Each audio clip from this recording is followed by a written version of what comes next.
This is Find Your Dream Job, the podcast that helps you get hired, have the career you want, and make a difference in life. I'm your host, Mac Pritchard. I'm also the publisher of Mac's List. It's an online community that connects talented professionals with meaningful work. I believe everyone can find a job they love. But to do that, you need to learn the skills to build a successful career. From professional networking to personal branding, you've got to get good at job hunting. This show helps you do this. Every week on Find Your Dream Job, I interview a different career expert. We discuss the tools and tactics you need to find the work you want. This week, I'm talking to Tammy Gooler Loeb about networking tips for introverts and everybody else.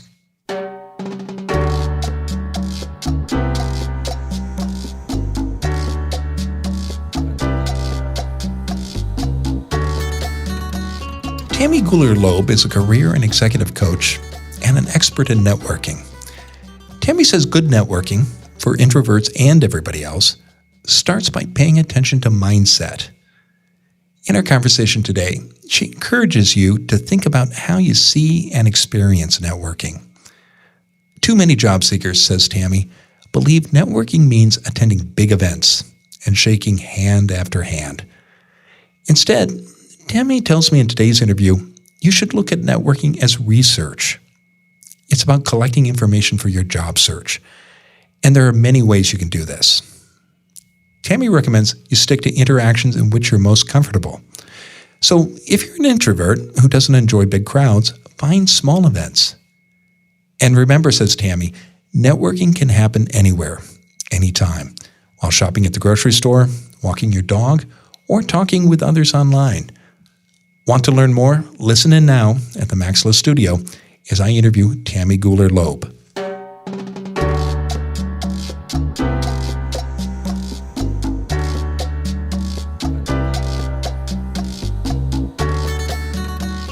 Tammy Gooler Loeb is a career and executive coach.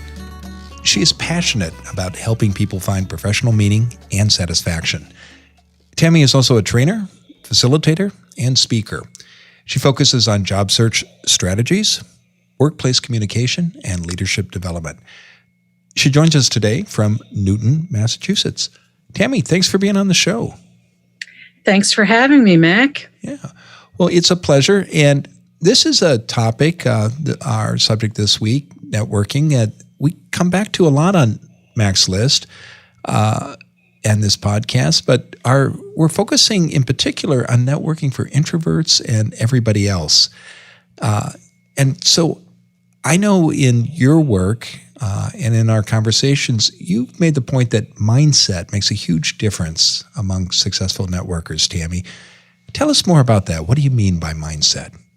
Sure. So when I say mindset, what I'm referring to is that a lot of people think that networking is a dirty word, that especially for people who tend towards introversion, they feel like if they're networking, they're trying to sell somebody something, or that they're trying to prove something about themselves to someone else, or trying to ask somebody for a favor and they don't feel they're entitled to it. And I think of networking very differently than that. So the mindset that I feel is really important is to think about networking as if it's research. You're trying to get information. It's not only networking for the sake of landing that next job or getting your foot in the door to a company that you would like to work for. But it really is truly a process of getting information, using that information to then inform your job search or inform whatever professional next steps you're going to be taking. So if you can have that mindset of information gathering, you're, I think, less likely to feel that it's when I say dirty, I mean people feel that they're being insincere in some way. And it's not about being insincere. It's about getting the information, engaging in a genuine way, in an authentic way with a variety of contacts and connections. And very likely, the tables could easily be turned. It could be that somebody that you're talking with could be knocking on your door in the next several weeks, months, or even year, looking for information from you. So I think of networking, of the mindset, as both information gathering and as a reciprocal process. I want to get into networking for introverts in particular, but before we do that, Tammy, let's talk more about this mindset. Why don't people come to it naturally? Well, I think that a lot of people have been to these larger networking events where everybody's wearing a name tag and there's some kind of process where you might sit down with a group of people and everybody exchanges cards, and it just doesn't feel natural. And I think that people have seen networking as, a means to an end, rather than that it really should be an ongoing process throughout your career. So, for example, let's say somebody has done some good networking or as I would just say, connecting with other professionals and other people. Once you land the job, you don't stop networking. You don't stop staying connected to people. You've got to maintain at least some of those connections and stay in touch with people, because we live in a time when company loyalty is not as high as it used to be. People are moving jobs on a regular basis. You need to have your network of individuals, of professionals, of different people that you want to be connected to over time. And you hope that they'll call upon you as well. And the mindset you're describing, I think, have you found that it's common among all personality types, not only introverts, but extroverts as well? Yeah, that's a great question. I think it's true. I think a lot of people, even people who are, let's say, more extroverted, more outgoing, I do think that it's almost like this idea that when you're networking, you're asking people to pay attention to you. Like, hey, pay attention to me. Look how great I am. And really, that's not really yes, you want people to see your talents, your skills, your strengths, and you want them to be inclined to help you in some way to grow your career. However, I think that if you go into any kind of a networking type of situation, whether it's an event or a one-on-one conversation, the most important thing you can do is really get it in your head that you're really there to learn something, to get information. I think too often people think that it's almost like they think of networking as that they're already going into the interview and they're feeling like they're on the spot and that they have to show up in a certain way. And sometimes the discomfort, I think, is that kind of fine line between being genuine and authentic in your interaction or trying to show up with some kind of persona that you may think you are or are not. And it makes people uncomfortable. Yeah, I really like the points you're making here, Tammy. The first one about expectations, I certainly saw this early in my career. Personally, I would go to informational interviews, meetings with people one-on-one, and I didn't quite understand how to run the meeting and what I could expect to get out of it. And I thought, well, I didn't get a job offer. He didn't tell me about an offer or an open job. Boy, that was not a good use of my time. And of course, I was wrong. Networking is about building relationships and, as you say, collecting information. The other point I love that you're making is about authenticity. And we don't have to put on a mask when we walk into a networking event, whether we're an introvert or an extrovert, do we? No, definitely not. And I think the more that you take the focus almost off of yourself in some ways and focus more on the other person or people that you're encountering, the more you show that you're interested in them and their let's say their career path or their industry, they are going to be impressed with the kinds of questions you're asking, or that the fact that you're just naturally curious about them. People more often than not do like to talk about themselves. They like it when people are interested in them, and they like it when people want to talk with them about what's important to them. So it's a great way to get the conversation started. And it often does bring about some, really handy information that you can use to further the conversation, and also just further your knowledge of a particular industry or profession. So by having that, you can then, move forward with your networking and your investigation. Well, let's talk about introverts, and specifically what kind of challenges they face, introverts face when networking, and your advice about how to overcome them. Where would you like to start, Tammy?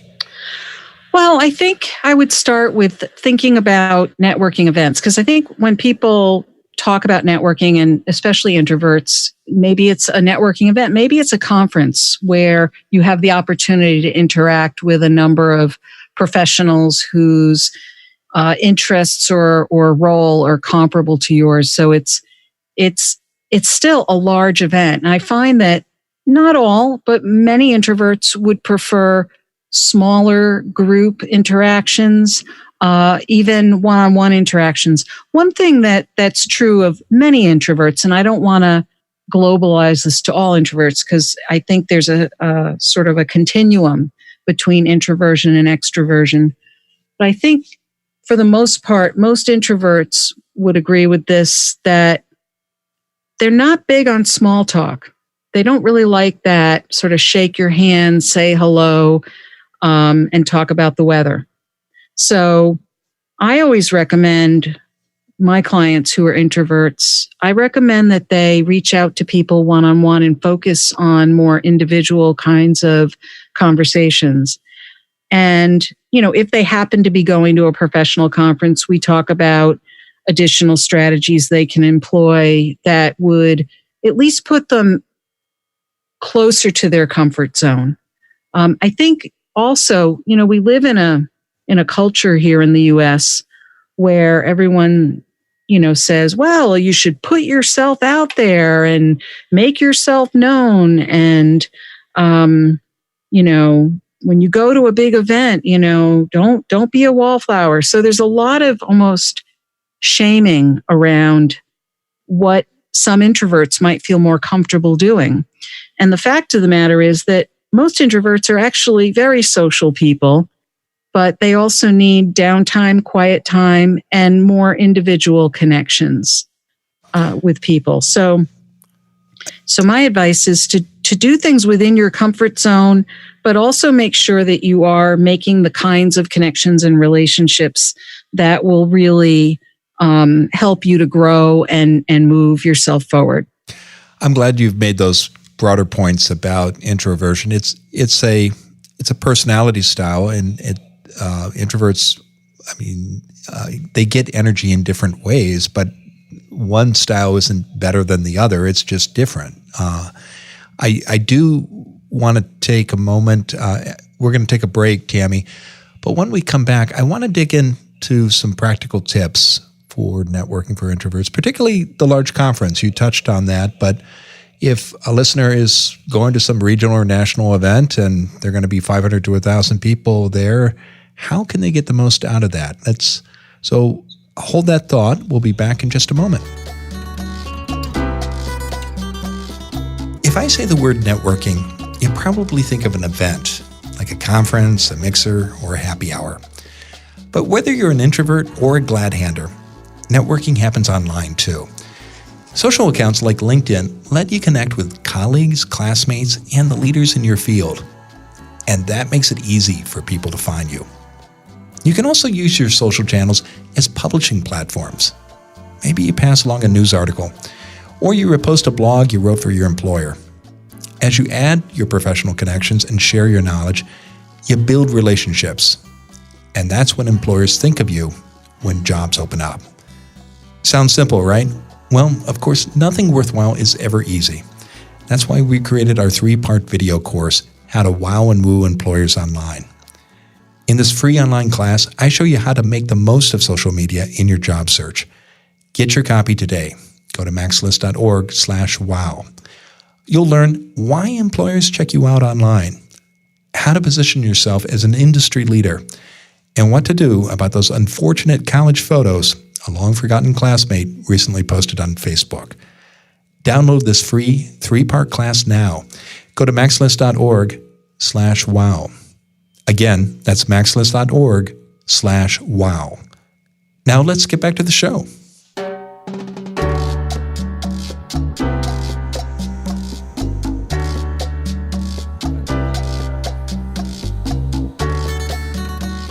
We're back at the Max List studio, and this week we're talking with Tammy Gooler Loeb.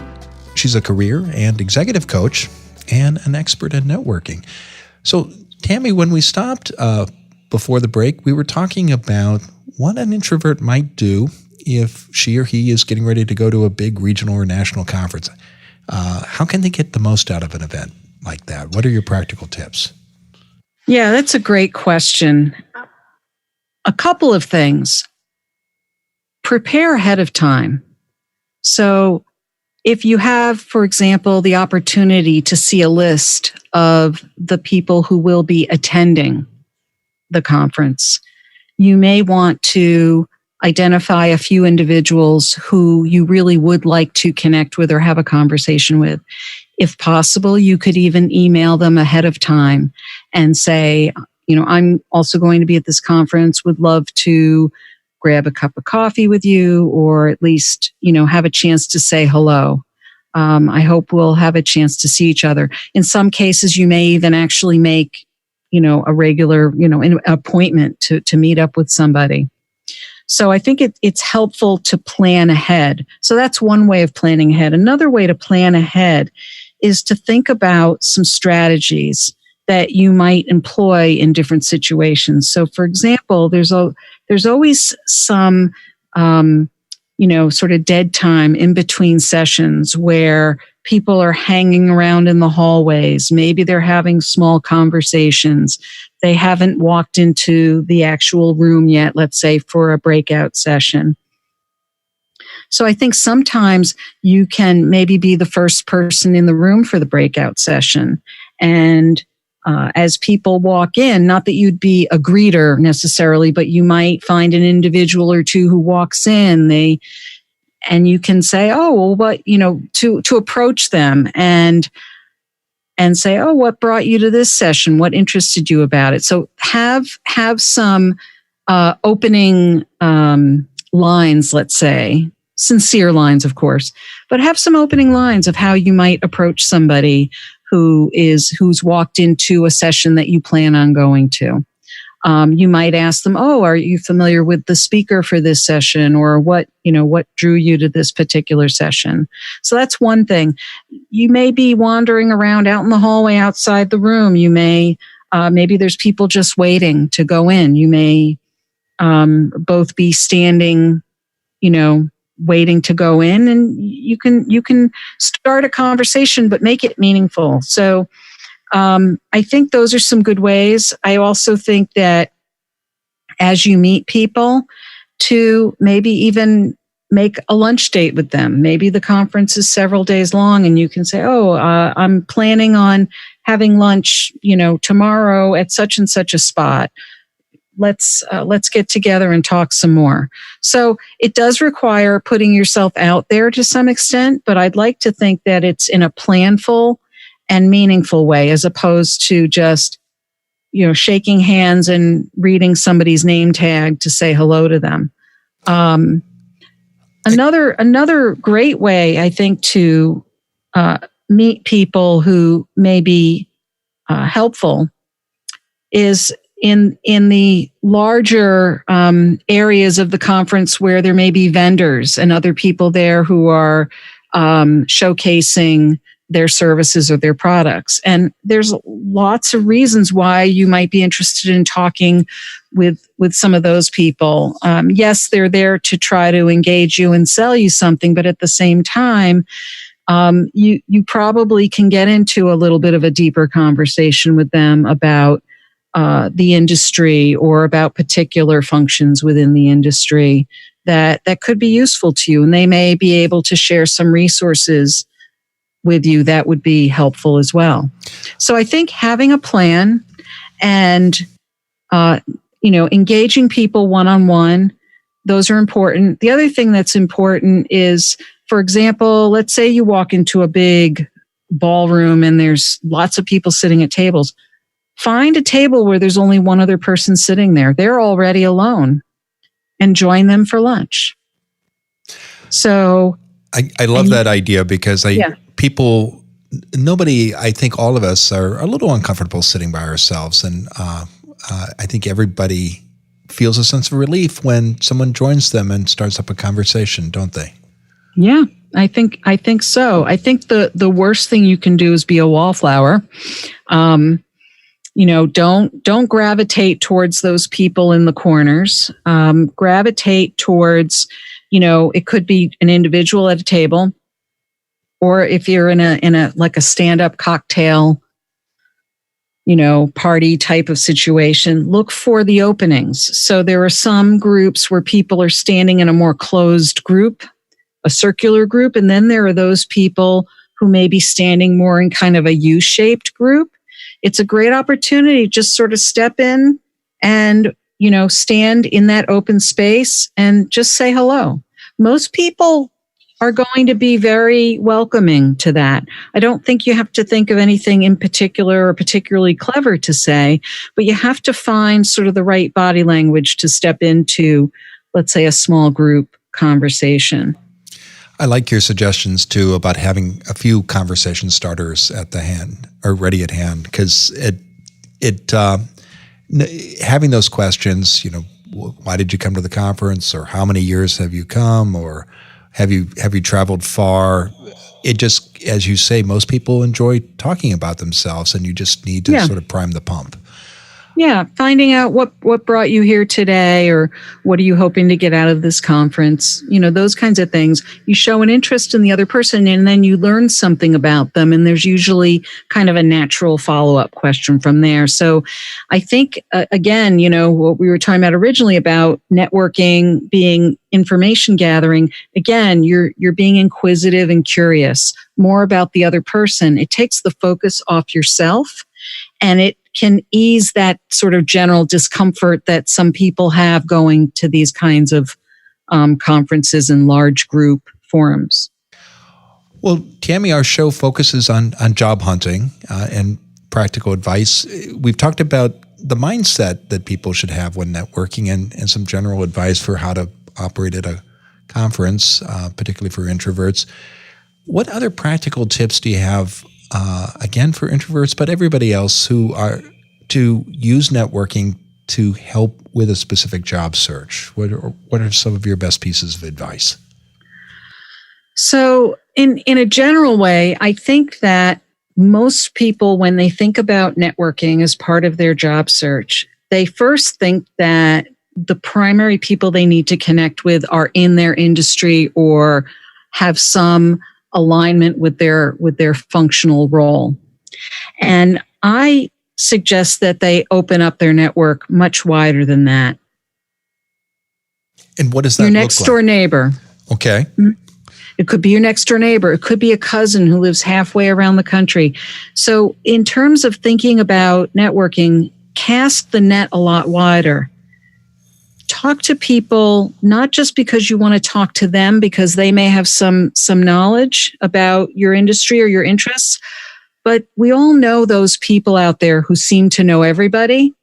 Talk to those people, because a big part of networking isn't just having that one conversation. It's about what we call a network, right? So talk to somebody because you want to talk to other people they may know or who they may recommend that you speak with. So I always suggest that people try not to leave or complete any networking conversation without having at least one or two other names of people to follow up with from that conversation. So think about who you know and who they might know. And that gives you a much farther reach. It's fairly well documented that most people find their next role through some kind of relationships or networking. And oftentimes it's that third, fourth, or even fifth degree connection where you actually find the job. So if you stick to just your inner circle or your first degree or closest, warmest connections, you're limiting yourself seriously. So it's important to actually get those introductions from those people you know to people you don't know. But by the time you're introduced to the person you don't know, you at least have a connector with another relationship between the two of you. I think that's excellent advice for networking. Any particular tips you give to your clients who are introverts who are following that plan? Well, we spend some time talking about it, especially if there's, I think the mindset is a big one. And if we can reframe the way they're thinking about these interactions, it can move them forward. So, for example, I had a client who was very resistant to doing any kind of relationship building or networking. And, she really was convinced that she was intruding on people by doing this. And so I suggested that she just start with one or two people that she felt comfortable with and ask them who they felt she should be talking to. Also, sometimes what also is helpful is if there are people that you've worked with in the past, or even people you're working with currently, who you've had a really positive relationship with, ask them, so what am I like to work with? Tell me a little bit about me. I think sometimes people get inside their heads so much, and this is definitely true of introverts, that it's helpful to get some feedback or input from somebody who has worked with them and has benefited from working with them. And I think that helps to kind of unglue them from a certain mindset or perspective about what it might be to engage in a conversation with another person, especially towards looking for that next position. So you've got to find a way to kind of unglue yourself if you're feeling stuck. And most people will readily admit that they're feeling stuck. But I think it's important to address some of those objections and also to acknowledge that some of these things are uncomfortable. Let's find the most comfortable ways possible for you to engage in a few conversations. Okay. Well, excellent advice, Tammy. Now, tell us what's next for you. Well, Mac, I'm very excited because I just recently launched my own podcast. Well, that's terrific news. It's called Work from the Inside Out, and it focuses on people and strategies for career transition. So I'll be talking with a number of people who've made significant career transitions or work transitions so that they could move from what was probably a less satisfying situation to a far more meaningful and fulfilling work situation. And I say work from the inside out because I think that most people who do make those transitions make those decisions from a more internal place, some kind of intrinsic motivation or self-insight, self-knowledge. And that usually spurs them to make a change. Well, I'm really looking forward to listening to the show. Congratulations on the launch. Thank you. Yeah, that's exciting news. And I know people can learn more about you, Tammy, your company, and your new podcast by visiting your website. That's tammygoolerloeb.com. And of course, we'll include the URL for your website and your podcast in the show notes. Tammy, thanks for being on our program this week. Thank you for having me, Mac. It's been a pleasure. Yeah, likewise. Take care. You too.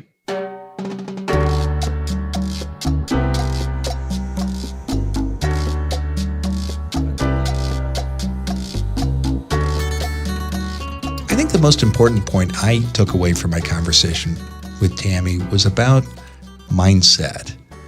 And as she pointed out, so many of us, when we think about networking, imagine that function room at the Holiday Inn where people are passing out business cards like candy. And it's a place that I don't think anybody is going to be comfortable in.